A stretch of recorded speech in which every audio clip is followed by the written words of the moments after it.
گیا ہے، اس پر عمر شفیق صاحب نے روشنی ڈالی ابتدائی کلمات کے طور پہ۔ آپ جانتے ہیں حیدرآباد کے لوگوں کے لیے یہ جلسہ کوئی نیا نہیں ہے، بل قدیم روایت جس کو شروع کیا تھا قائد محترم سید فرید اللہ عثمی صاحب نے، وہ جاری و ساری ہے۔ میں تھوڑا سا تاریخی پس منظر اس کا عرض کرنا چاہوں گا کہ 1930 میں خلافت کانفرنس ہوئی تھی حیدرآباد میں۔ تو وہ دور تھا جب جو ہے مسلمان حیدرآباد سے یوں سمجھیے کہ اندازہ یہ ہو رہا تھا کہ حیدرآباد ان کے ہاتھ سے نکل جائے گا۔ میں اس کے قبی علاقے میں دارالشفا کے پیچھے وہ جلسے ہونے کے بعد بہادر یار جنگ علیہ رحمہ نے ایک سلسلہ شروع کیا اس طرز کی جلسوں کو آرگنائز کرنے کے سلسلے میں۔ جلسہ رحمۃ للعالمین صلی اللہ علیہ وسلم کا انعقاد 1938 سے شروع ہوا۔ بعد میں جب سقوط حیدرآباد ہوا تو اس کے بعد قائد مرحوم فرید حسنی صاحب نے جلسہ رحمۃ للعالمین صلی اللہ علیہ وسلم کے عنوان سے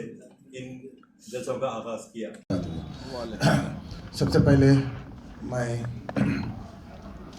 آپ تمام کو دل کی گہرائیوں سے مبارکباد پیش کرنا چاہتا ہوں کہ ہم 19 اکتوبر کو 12 ربیع الاول جوش و خروش کے ساتھ اور اسی شان طریقے سے منانے جا رہے ہیں۔ اور جیسا کہ صدر تعمیر ملت جناب ضیاء الدین نیّر صاحب اور پھر صدر استقبالیہ 72واں جلسے کی عمر رحمۃ للعالمین سید انیس احمد صاحب اور عمر شفیق صاحب نے آپ کے سامنے تفصیل بیان کی، یہ وہ پلیٹ فارم ہے جو جس وقت میں سمجھتا ہوں کہ خاص طور پہ مسلمانوں کو ضرورت تھی، مسلمان ایک مایوسی کا شکار ہو رہے تھے، اس وقت تعمیر ملت کا قیام عمل میں آیا، مسلمانوں میں بیداری پیدا کرنے کے لیے، ان کو جھنجھوڑنے کے لیے۔ اور آج ماشاءاللہ سے 72واں جلسہ رحمۃ للعالمین 19 اکتوبر کو منعقد ہونے جا رہا ہے۔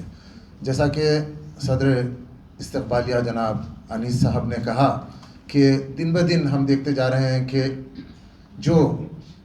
تعداد ہے جلسے میں آنے والوں کی وہ بہت گھٹتی جا رہی ہے۔ اس کے کئی وجوہات ہیں،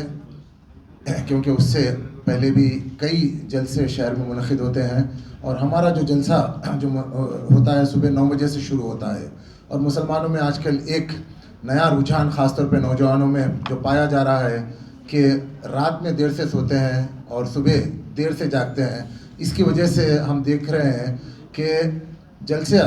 میں لوگ 11 ساڑھے 11 بجے کے بعد آنا شروع کرتے ہیں، اور جبکہ جلسے قریب 1-1.5 بجے ختم ہو جاتا ہے۔ مقصد اس جلسے کا کرنا یہی ہے کہ جو ہمارے آقا نامدار محمد صلی اللہ علیہ وسلم کا جو پیغام ہے وہ ساری انسانیت تک پہنچے، نہ صرف مسلمانوں تک۔ اور اسی ضمن میں آپ دیکھتے جا رہے ہیں کہ ہر سال ہندوستان کے نہیں بلکہ بیرونی ملک سے بھی کئی اہم مقررین کو بلایا جاتا ہے اس جلسے کو مخاطب کرنے کے لیے۔ اور اس بار بھی ہم نے اس جلسے میں جناب عبید اللہ اعظمی صاحب کو مدعو کیا ہے، جو ایک اپنے آپ میں ماشاءاللہ سے سیرت پہ بہت اچھا ان کا بیان رہتا ہے، اور مجھے پوری امید ہے کہ ہمارے خاص طور پہ حیدرآباد کی عوام سننے کے لیے اور اس جلسے کو کامیاب بنانے کے لیے 19 اکتوبر کو ایگزیبیشن گراؤنڈ یعنی نمائش میدان پہ ضرور تشریف لائیں گے۔ اور اس کے دوسرے دن چنچل گڑے گراؤنڈ میں یوم صحابہ منایا جاتا ہے شام میں بعد نماز عشاء، وہاں پہ بھی آپ لوگوں سے پوری امید ہے، خاص طور سے نوجوانوں سے میری درخواست ہے، نوجوانوں سے میری بنتی ہے، ریکویسٹ ہے کہ آپ لوگ زیادہ سے زیادہ تعداد میں آئے، اپنے والدین کو ساتھ میں لے کے آئے، اپنے بھائیوں اور بہنوں کو ساتھ میں لے کے آئے۔ اور یہاں پہ